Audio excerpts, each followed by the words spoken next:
I told you I'd make you cringe. We got Karen and Sarah from Bananarama. Right. You're currently working on your third album. Yes. How long have you been doing that for? Well, we're writing all the songs, and we started that about 6 months ago, and we're going to record it next week with Jolly and Swain. So all the songs are going to be your own composition on this? Well, we're co-writing with them at the moment. In between, we wrote a few songs of our own with the band. I'm not sure if we'll be putting them on. It depends how short of material we are. But everything seems to be going much better with them this time. We've sort of got a real understanding. I mean, the last album we had some really terrible rows with them because we seemed to sort of be going in different directions. But it seems to have come together really well. We're very pleased. Because when you first started off, you started off with Jolly and Swain, and then you left them, and now you're back together. Yeah. Do you find they work best with you? Well, when we first started off, I mean, we moved with them after the Fun Boy 3, really, for Shy Boy, and then we had another row, and so we went to someone else. But, I mean, the thing is, when you go to a new producer, it's like you have to build up a new relationship with them. And I suppose we have a bit more trouble, being as we're not real proper musicians, and we're girls, and some producers tend to sort of write you off as being thick because of it, or having no knowledge of what you want. But we've got very strong ideas, and with Steve and Tony, we've been working with them for a few years now, and they seem to understand that more and more each time. Have you always had strong ideas, or when you started off, did you find that you didn't really know what you wanted to do? I think we sort of ploughed along as best we could because we became famous so quickly. It was really hard. We didn't have material together or anything. We started off with cover versions and things, but we've always known the sort of sound we like. That's why the Fun Boy 3 and us got on so well, because they had a very rhythmic sort of sound, and that was exactly what we wanted, although we couldn't put that into words. When we heard what they were doing, it was exactly what we wanted. So yeah, we have got really strong ideas about that. Now, you just mentioned the band, and so far we haven't seen Bananarama's band. How long have you had a band? Well, we've been promising a tour for years now, and we plan to tour, but like Sarah says, we just sort of blunder on through, really, and we're so badly organised. But now, hopefully, having got the management side together, so we're not doing it ourselves anymore, which was the trouble before. We've had a band now probably since the last album was out. By the time we'd rehearsed, it was too late to go out on that album. So now we'll have to wait for this one. So, hopefully, when are you going to be touring? We probably won't start off in Britain, so you won't see us here for a while, but America hopefully at the beginning of next year, and then Britain and Europe obviously will follow that. And your new single is called Do Not Disturb. Yes. And we'll have a look at the video now. Thanks for popping in. Thank you.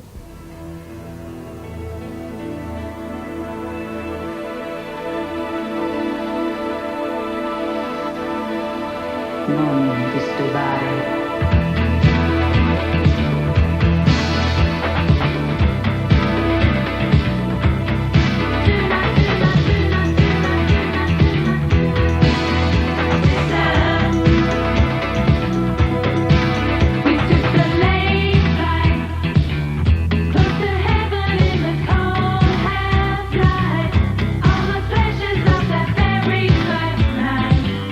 Crystal clear in my mind.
Bananarama, who are saying "Do Not Disturb," and another pop profile with Gary Davies later on, where he just meets a touch.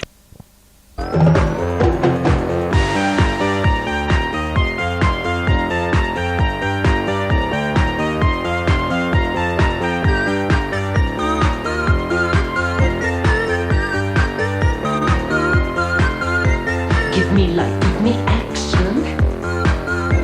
At the touch of a button, flying through hyperspace. Hi and welcome to another Pop Pack Stardate AM. I'm Julie Brown and I'm telling you that so you won't get confused with the guy sitting next to me. Yes, it's Amos and Kaz from Dark City. Yo. Over here, Sarah, Kieran and Siobhan. That's right, from Bananarama. So say hello to your friends. Hello lads, people. that's no formal introduction. Well, we'll be seeing what everybody has to say in a few minutes, but first of all we're going to have a bit of music and a blast from a video which you're going to introduce, yeah? Right, well around this time it would usually be our video, right? Right. But our video isn't ready yet. So this is a video which is currently at number 5 in the charts. Yeah, and this is Kate Bush, who hasn't had a hit for a couple of years, but now she's got this Running Up That Hill track, which is doing it big.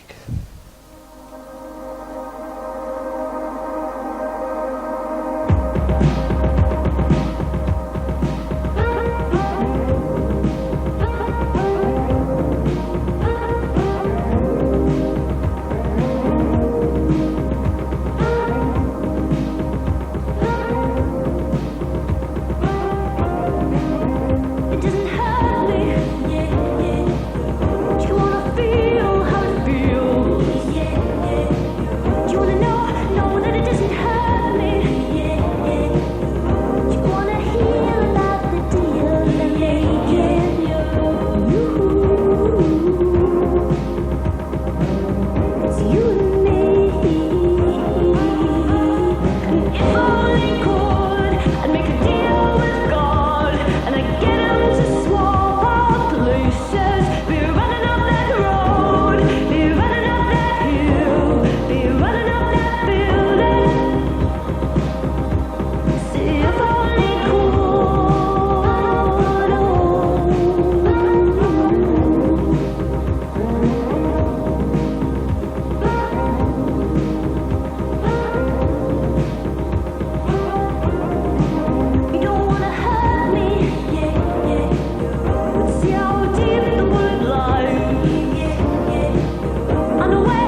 A very fit Kate Bush there, running up that hill. That's her new video. Well, she's not in the studio with us today. We've got Amos and Kaz from Dark City. Definitely the next best thing. Ooh, woo, atmosphere here.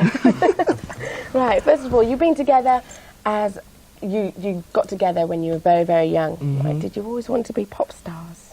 Yeah. We always wanted to be heroes of some kind. You know, and so pop stars seem to be the most feasible kind, as I'm not very good with guns.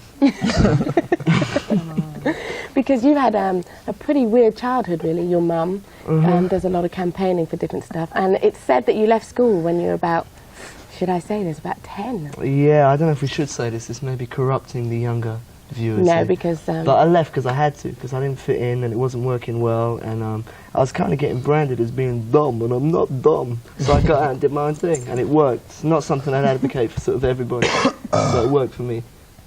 You would like to say something, Lewis? No, I'm okay. You're okay. Well, it's been quite a break since your last single, right? False Alarm. What have you been up to? Well, we've been gigging. We've done a lot of gigging. We played around London With a feeling. lot. Love gigging. It's hard to have feeling at this time of the morning. Yeah, we've been Being up natural. since the crack of dawn. Yeah, that's great. Actually, we haven't slept as yet. We've been playing about a lot, literally, and having a good time.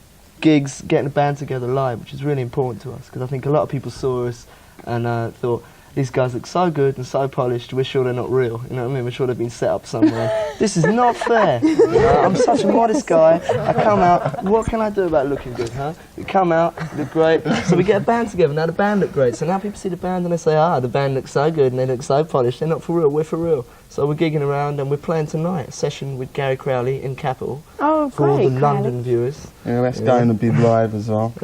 And we've been writing some new material. Great, because there's not a single out at the moment, is there?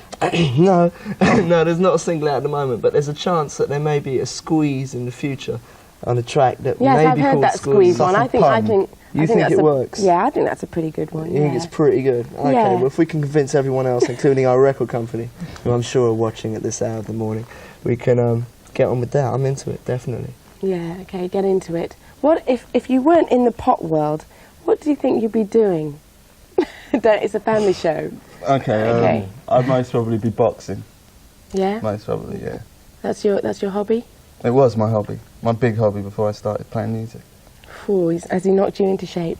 Yeah, well, I wouldn't be boxing. I'd probably be a vagrant if I was in the music business. I'd be a doll, I'd be hanging out, I wouldn't be getting nowhere. I'd have long hair, people would be telling me to take a bath. I wouldn't be doing anything. But in the music business, you get away with it clean. You know, no one tells you to take a bath. You can have long hair. Well, I know you did get...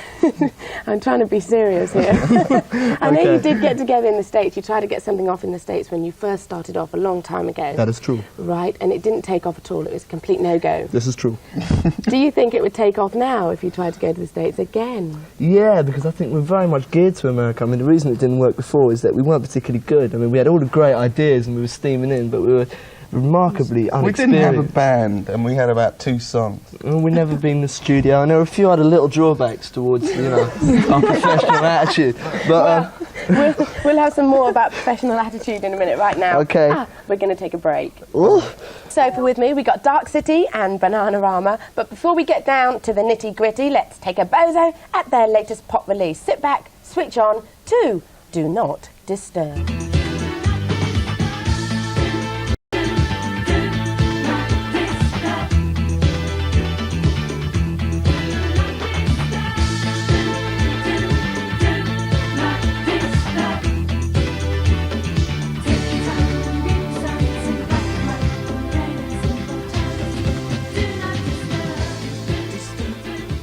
The new one from Bananarama there, yes, Do Not Disturb. Thank you. Well, everybody here thinks that's great, but I did know that Bananarama got together. It started off as a bit of fun, but it's certainly taken everybody by storm. What do you think? Well, it was quite by accident, really. I mean, it was just for a laugh. We just happened to be living above a rehearsal room because we had nowhere else to live. And someone suggested we made a demo and they'd pay for it. And that was our first single, which got to number 92. Did that get you another place to live? No, not quite. We then got a council flat, so we were okay. Oh, you're But that's what started, like, the Fumble 3 bought the record and liked it and asked us to work with them. And that's really what started the success. Because I was going to ask you about that. Funboy 3 was a one-off. Was it meant to be a one-off? Yeah, it was just a project that was good at the time. I mean, they phoned us up and asked us to sing on their album, 4 tracks, and then we asked them to sing on one of our records, and that was it. We parted, went our separate ways. What about, I mean, you get a lot of stick now from the press. I mean, how do you feel about it when they write nasty stuff about Devastated. the girls? Completely devastated. Mail bomb. Now's the chance. Last I year hate being such and such. manically depressed about it. I mean, Yeah. really upset. And then this year we just thought, we started rehearsing, because we got a band together at last, and we started rehearsing, and when it started sounding really good, we thought, well, you know, we are good.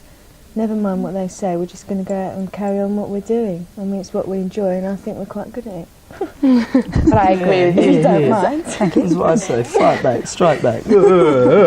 So, To me, your music looks like it's definitely maturing. I mean, do you feel that too?